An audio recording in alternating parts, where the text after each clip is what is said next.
Colleen Fitzgerald is the DEL program officer at the DEL, standing for Documenting Endangered Languages, as we said earlier, at the NSF, and she will be talking to you about grants. Hi, I'm Colleen, and you should just call me Colleen because I really, although I do have that PhD and everything, I really just prefer Colleen. So I'm a linguist. I'm a linguist who has spent my career working with indigenous communities in the U.S. I directed COLANG in 2014. I've been involved in the Oklahoma Breath of Life workshop, done lots of activities in the Oklahoma linguistic context for revitalization.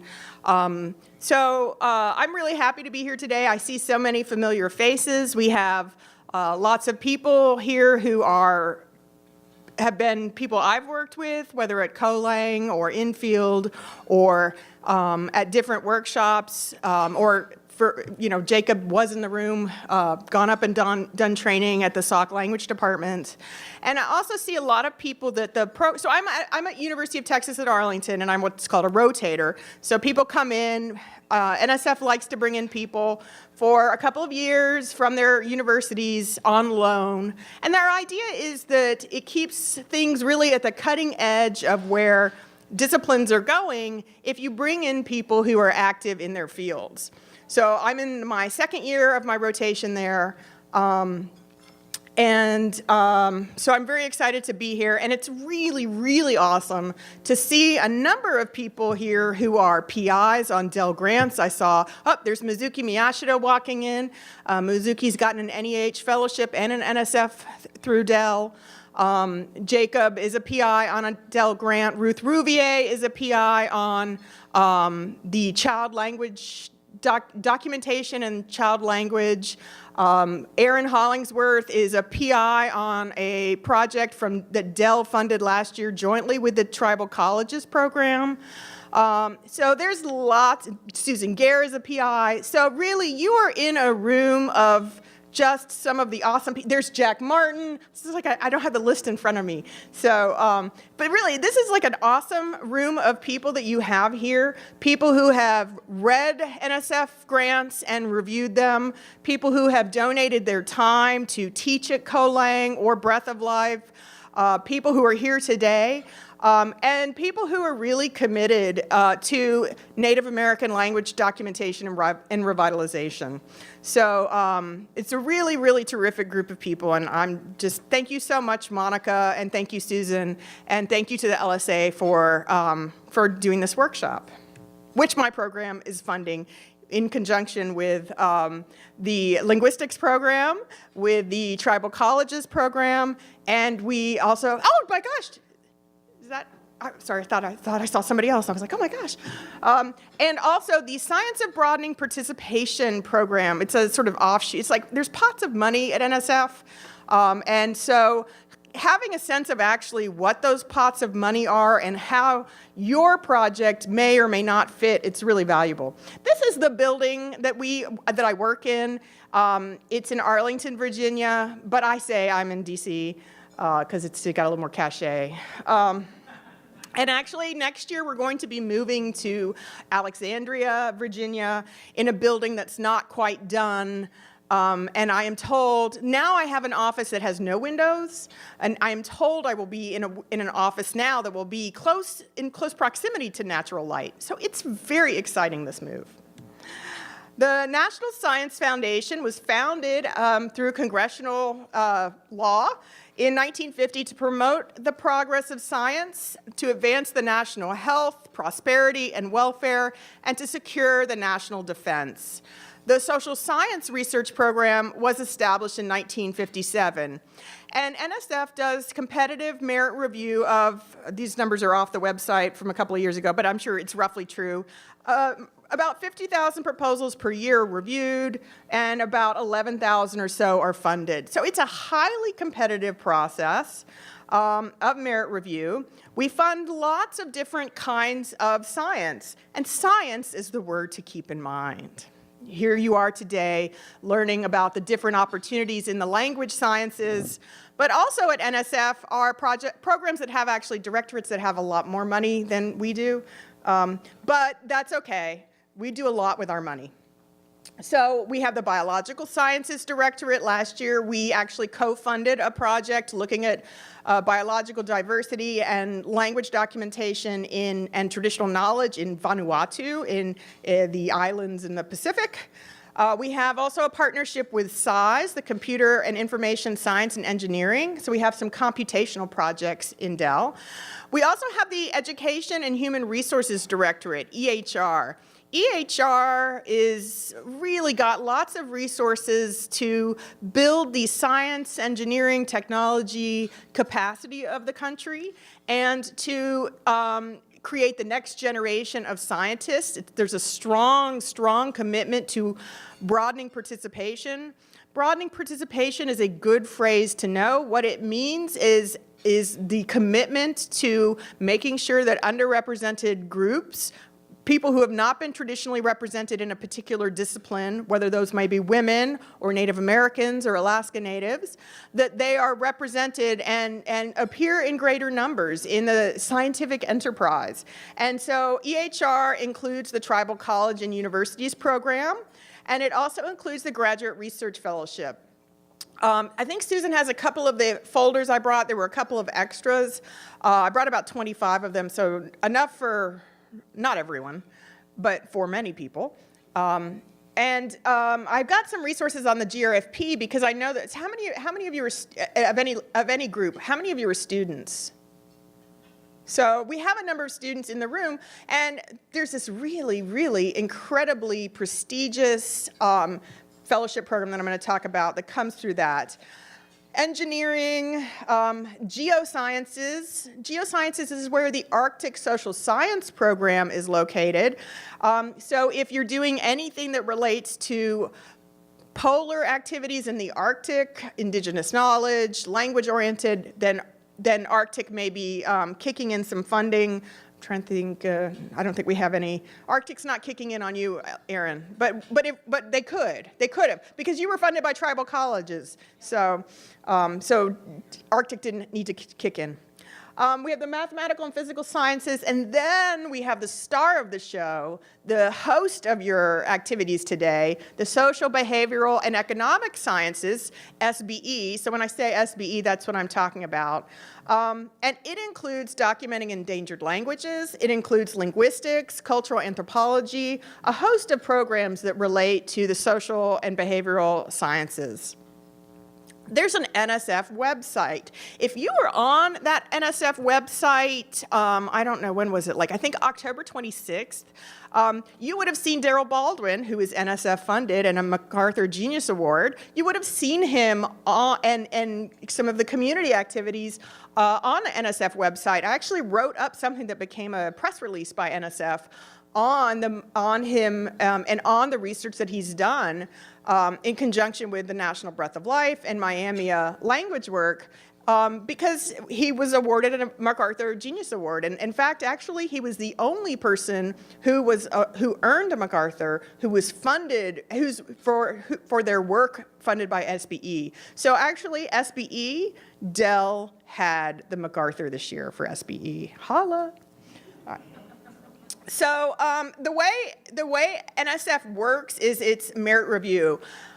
This process of merit review is known as it's really considered the gold standard internationally. So the way that NSF reviews proposals is considered really the model to be emulated by people in other countries. It's very rigorous.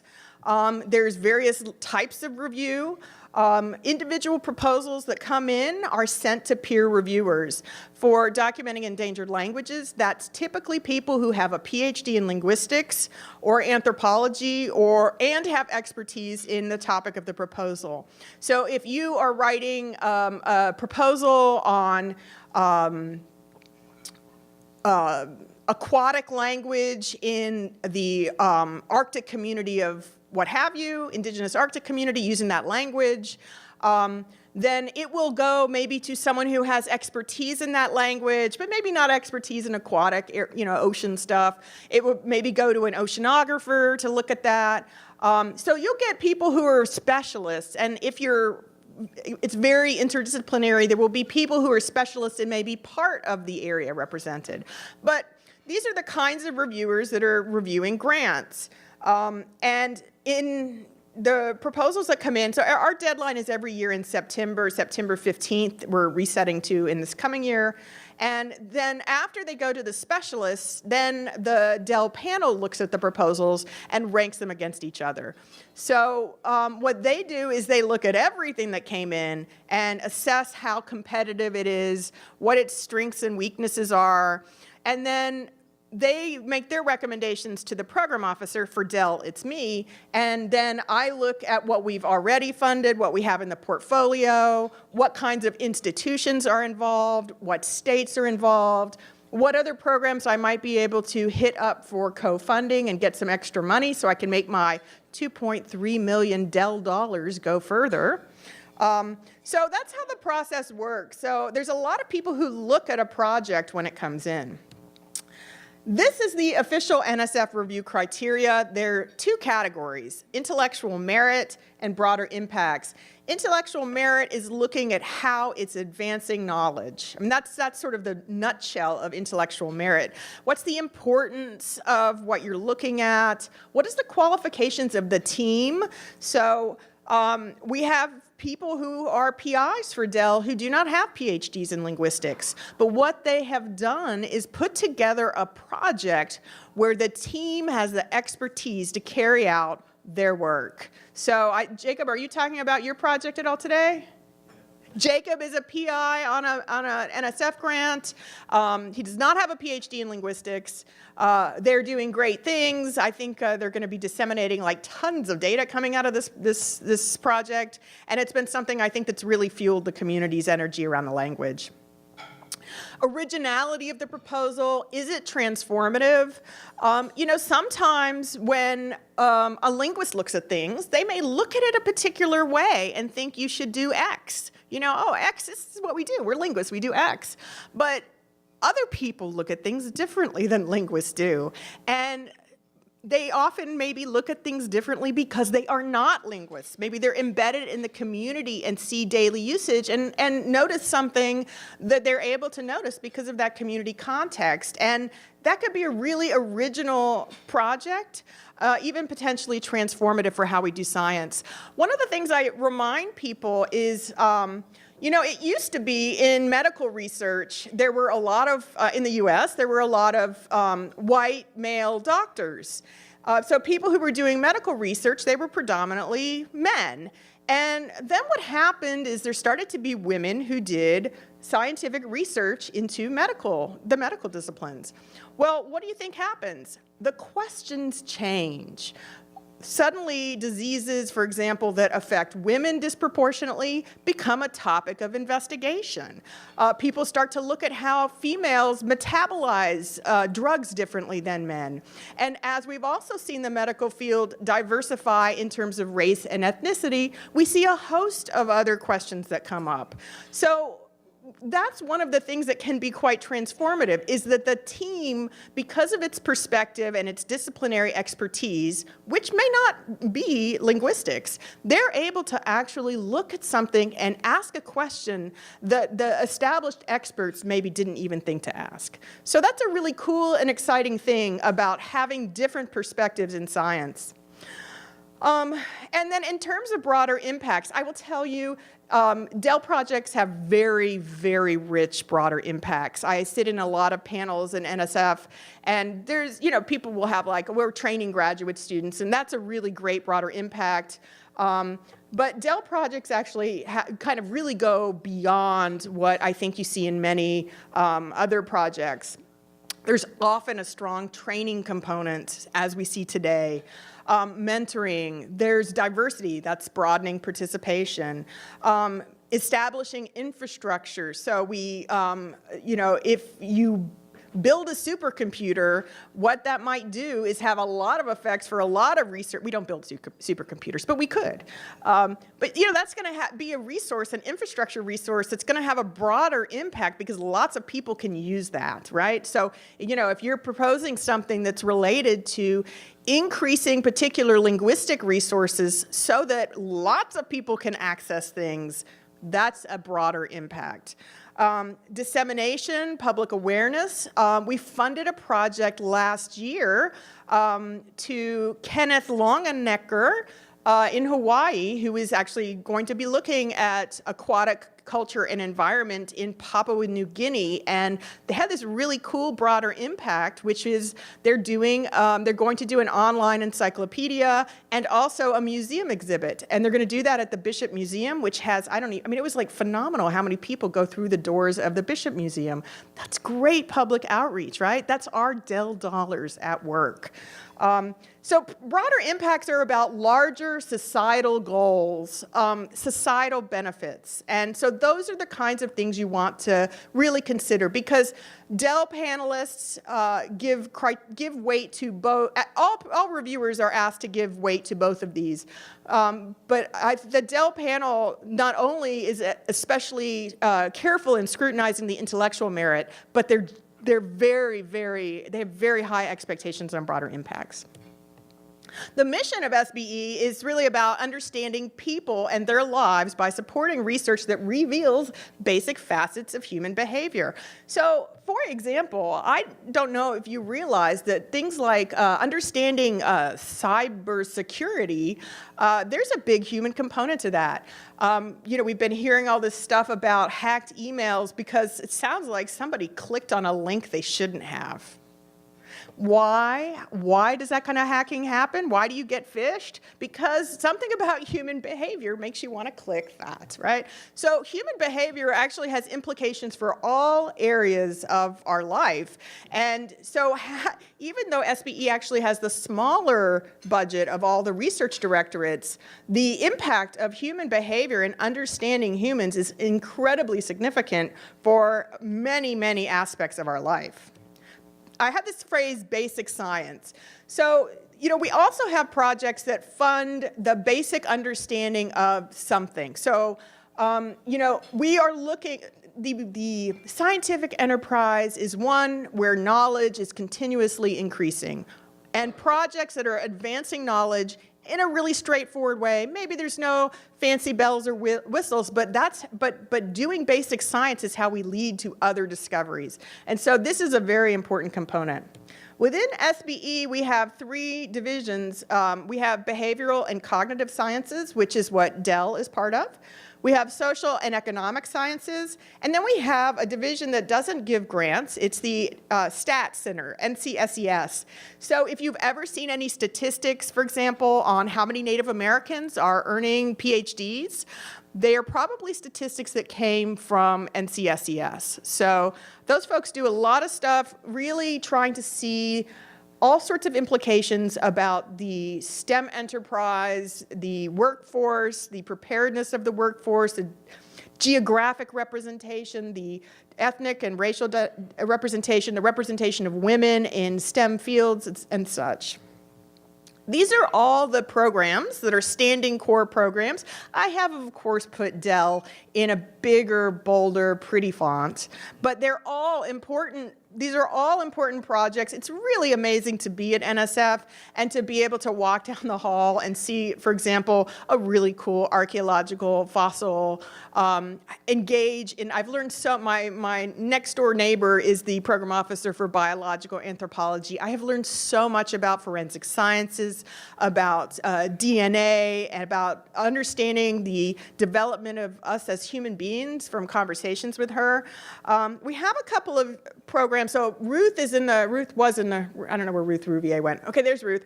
So the workshop I mentioned that Ruth did was co-funded with the Developmental Sciences program.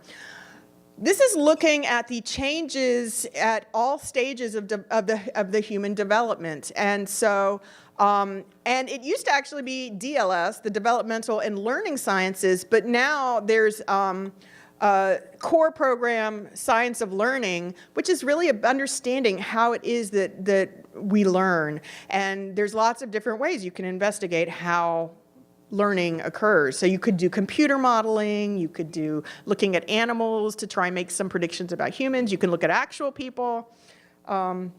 So these are the core programs. And generally, it's looking at research that advances knowledge on human cognition, so how people think, language, looking at social behavior, culture, and interactions between human societies and the physical environment. There's lots of different kinds of funding, ways to apply for funding. And we have these unsolicited competitions. So again, every year on September 15th, I can see on Facebook, because I have a lot of people I know on Facebook who were like, oh my God, I'm getting my grant in, grant submitted.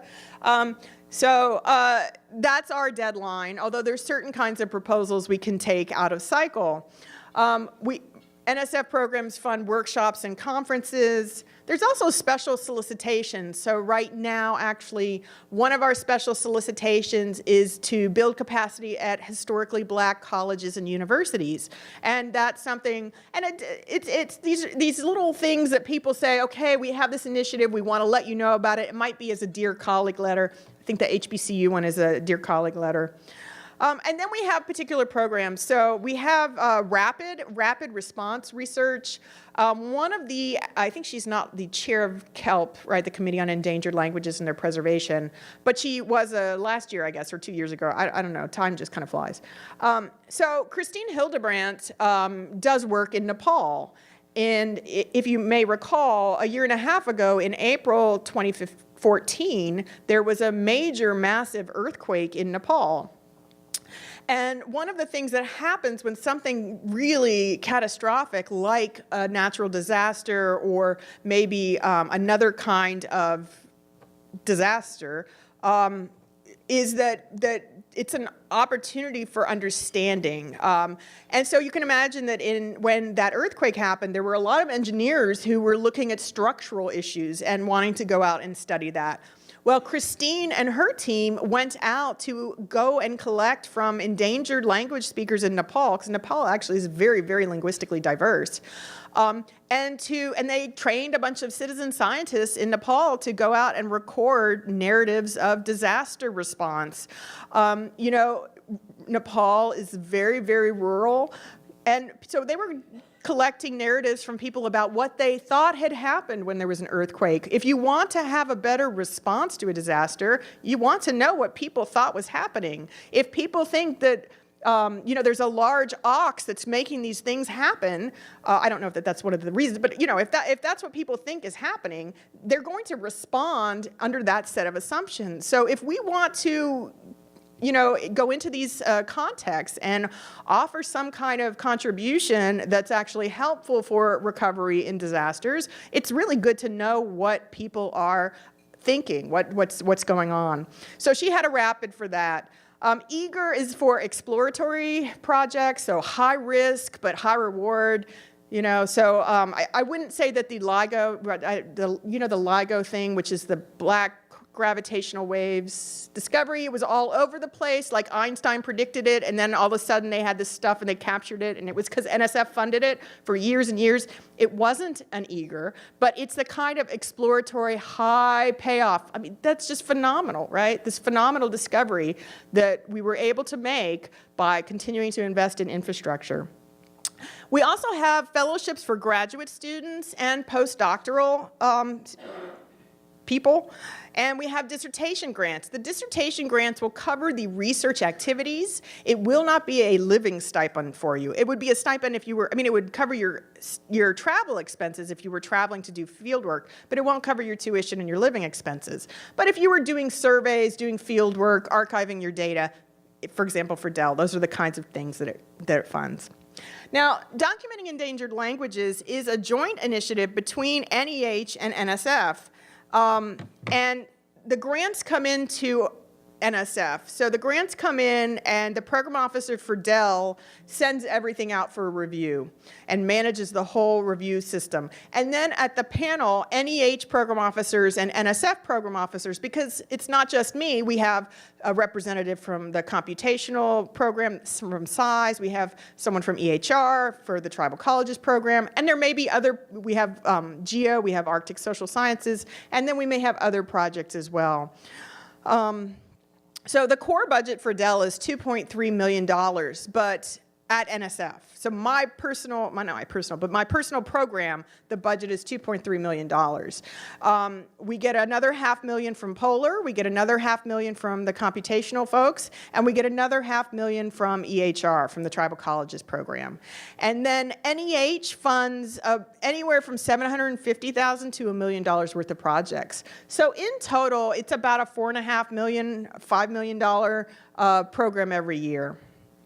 Now, in our solicitation, it directly states that Dell doesn't fund language revitalization.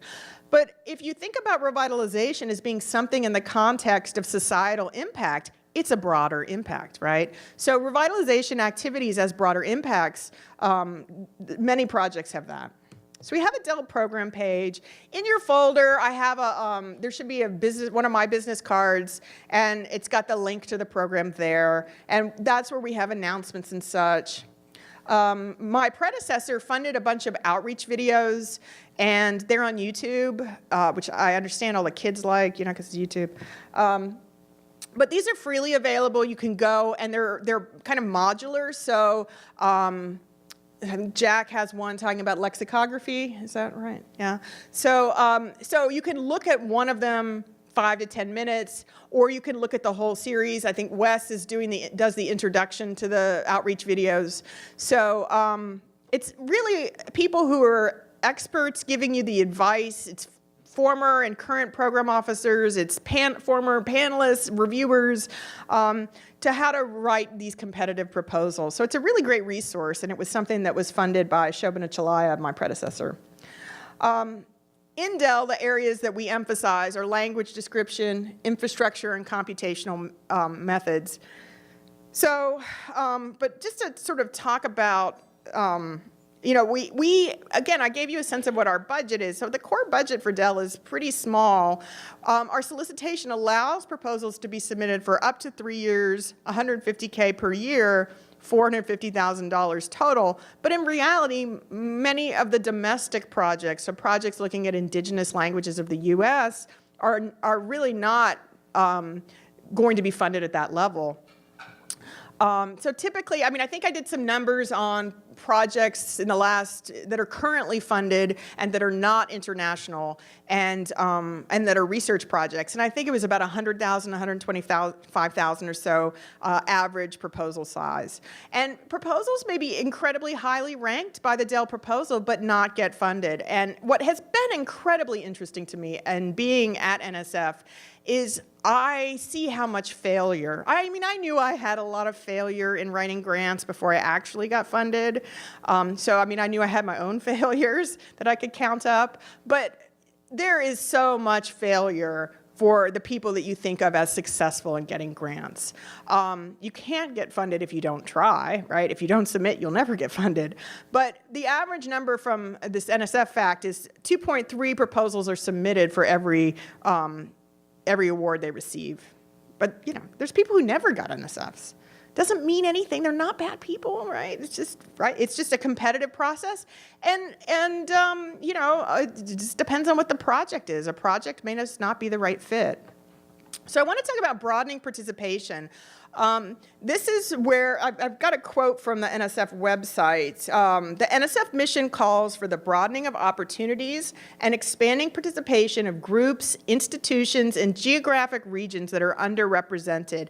NSF is committed to this principle of diversity and deems it central to the programs, projects, and activities it considers and supports. So Dell obviously does a lot of this. It was actually kind of fun before I came in the room. I ran into a number of people who are here today as linguistics partners or resource people who are indigenous, who have master's degrees or are higher in linguistics, and who have been the beneficiaries in some way or another of NSF funding through Dell. And so it's really, I think, a testament to the kinds of work that we support. Our program really does a lot for diversifying the science of the language sciences. This year and last year, during Native American Heritage Month, the SBE Communications Directorate did Facebook photo galleries. And so this year, there were 3 PIs, 2 of whom were Dell, 1 was archaeology, and last year it was six of our people who are principal investigators on grant proposals. So I'm personally really proud of that, and it's very exciting to see because I think it is very transformative for the science of our discipline. But some of the ways we contribute to that is through our tribal college partnership. So TCUP eligible institutions can come in to Dell.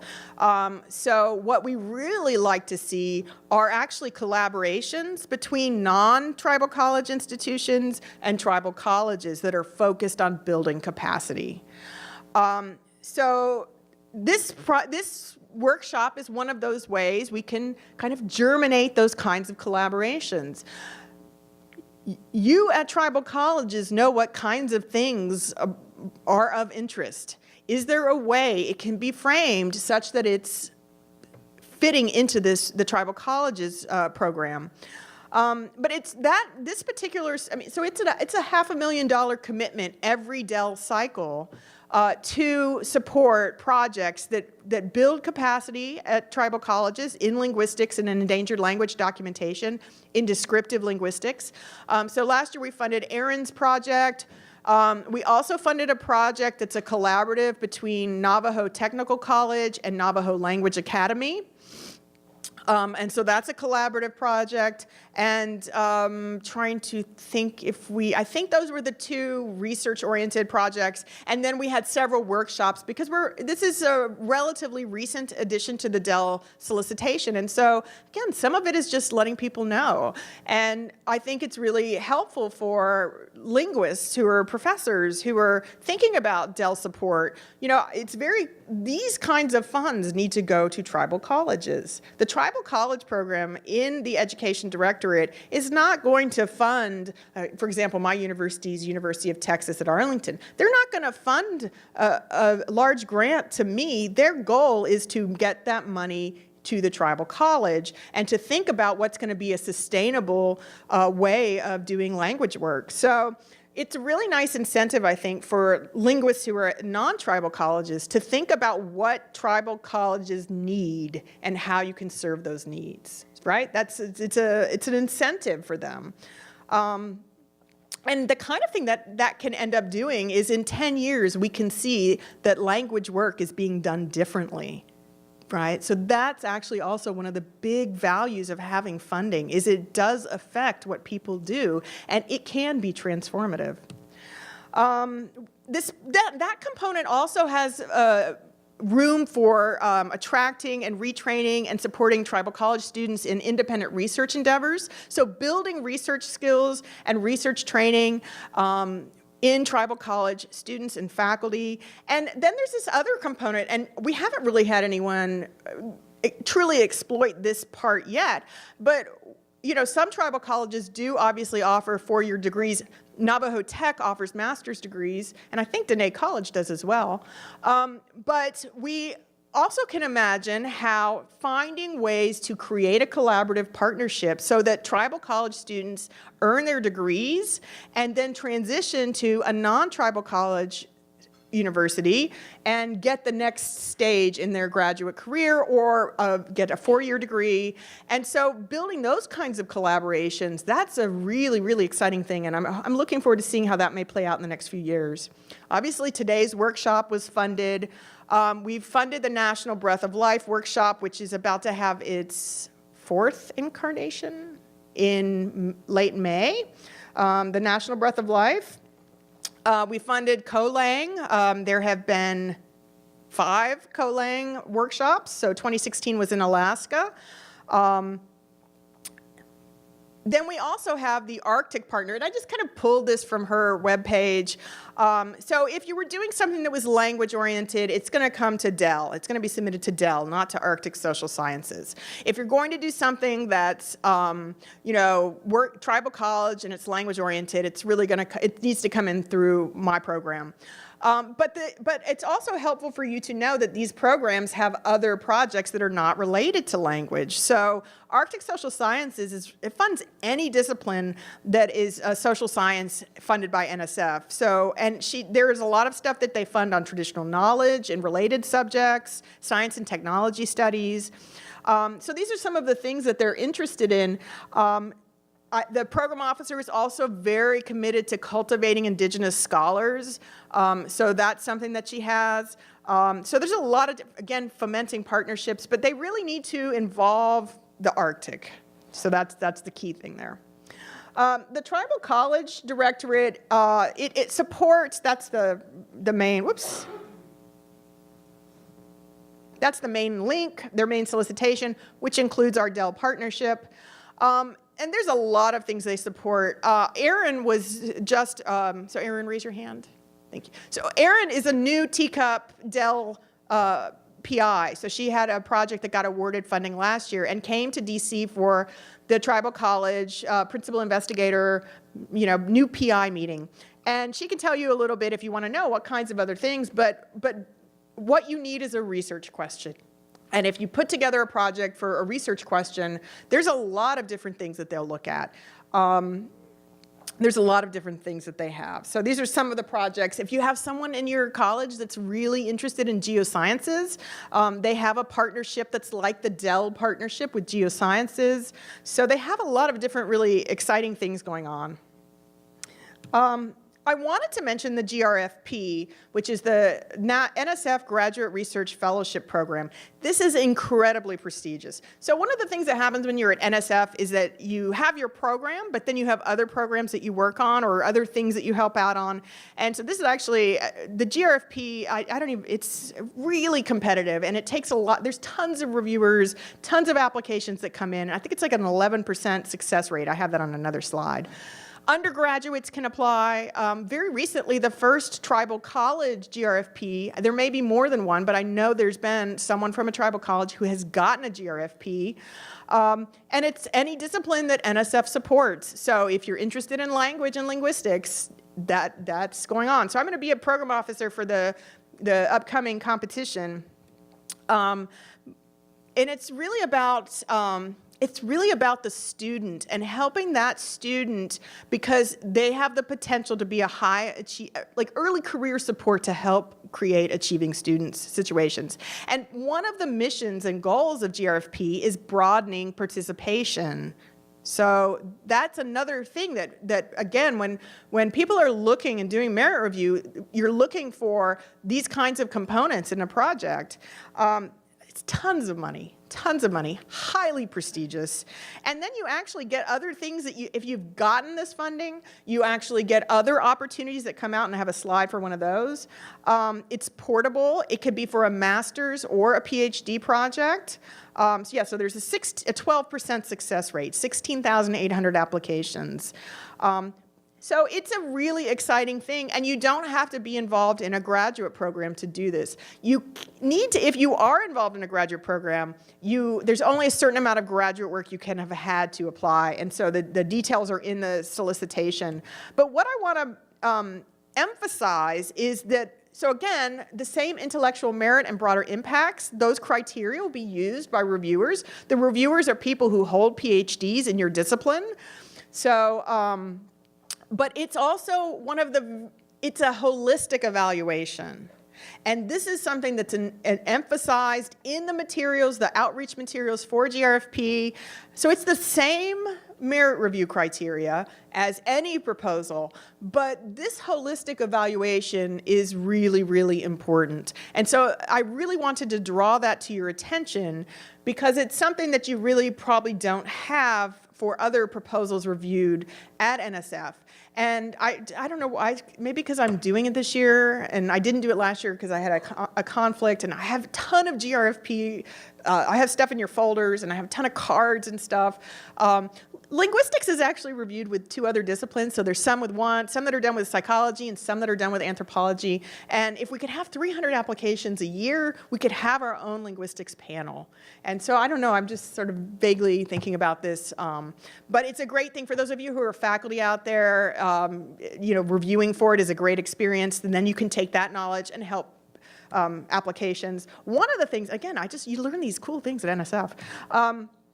So if you have a GRFP, you are eligible for the internship program, and that includes the Smithsonian, which, has the National Breath of Life, has all these things. So again, there's lots and lots of opportunities that become open by getting one of these. I also wanted to mention another thing that I'm on, which is NSF Includes. So this is the 2nd year of NSF Includes. It's really something that the director of NSF, France Cordova, is highly committed to. Everything's an acronym at NSF. Inclusion across the nation of communities of learners, of underrepresented discoverers in engineering and science. It's just like, yeah, everybody asks me. I only know it now because it's on the slide in front of me. It's Includes. So I'm a program officer on the solicitation for Includes. Preliminary proposals are due February 14th. There can only be 1 per institution. But here's the thing about, so there are all sorts of challenges of diversity, of diversifying science in the U.S. And so some people are looking at how you get women into engineering, or how we encourage Latino and Latina students to do biology, right? There's all sorts of things.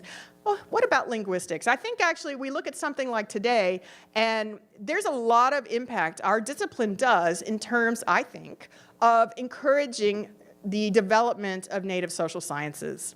And so you might look at the solicitation. The preliminary proposal is for the launch and design pilots. I'm happy to answer any questions about this. So things will come in through preliminary proposals, and then they'll go to panel, and then full proposals are due in late June. And there's a webinar on January 12th. And so I mention this because many of you are engaged in alliances that are working to broaden participation in the social sciences, in education, and a small proportion. So when I did the program last year, I don't know if it was meant this way, but there weren't a ton of proposals that came in working on indigenous issues. Sorry, not indigenous languages, but indigenous issues. And so there's not actually a lot of people with that expertise at NSF. And so, actually having someone involved in Includes whose personal research is in that area gives you that broader perspective. So I'd love to see, we had some really exciting projects that were funded last year.